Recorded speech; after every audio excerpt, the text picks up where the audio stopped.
அஸ்ஸலாமு அலைக்கும் வரஹ்மத்துல்லாஹி தஆலா வரகாத்துஹு. அளவற்ற அருளாளனும் நிகழ்ச்சி அன்புடையனுமாகிய அல்லாவின் திருப்பெயரால் துவங்குகின்றேன்.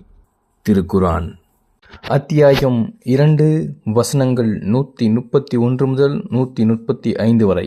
இன்னும் அவரிடம் அவருடைய இறைவன் என்னிடம் முற்றிலும் வழிபட்டவராக சரணடையும் என்று சொன்னபோது அவர் அகிலங்களின் இறைவனுக்கு முற்றிலும் வழிபட்டவனாக சரணடைந்தேன் என்று கூறினார்.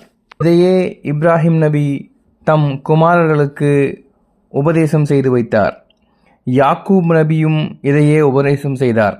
அவர் கூறினார், என் குமாரர்களே, அல்லாஹ் உங்களுக்கு சன்மார்க்கத்தை இஸ்லாமை தேர்ந்தெடுத்துள்ளான். நீங்கள் முஸ்லீமாக அன்றி மரணிக்காதீர்கள் என்றார். யாக்கூப் நபிக்கு மரணம் நெருங்கிய போது, நீங்கள் சாட்சியாக இருந்தீர்களா?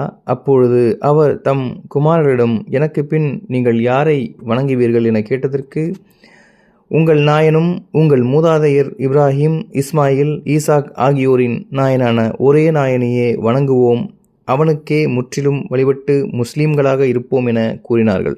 அந்த உம்மத் சமூகம் சென்றுவிட்டது. அவர்கள் சம்பாதித்தவை அவர்களுக்கு, நீங்கள் சம்பாதித்தவை உங்களுக்கு. அவர்கள் செய்து கொண்டிருந்தது பற்றி நீங்கள் கேட்கப்பட மாட்டீர்கள். நீங்கள் யூதர்களாக அல்லது கிறிஸ்தவர்களாக மாறிவிடுங்கள், நீங்கள் நேர்வழியை அடைவீர்கள் என்று அவர்கள் கூறுகிறார்கள். அப்படியல்ல, நேர்வழியை சார்ந்த இப்ராஹிம் மார்க்கத்தையே பின்பற்றுவோம். இணை வைக்கும் முர்ஷிக்குகளின் நின்று அவர் இல்லை என்று நபியே நீர் கூறுவீராக.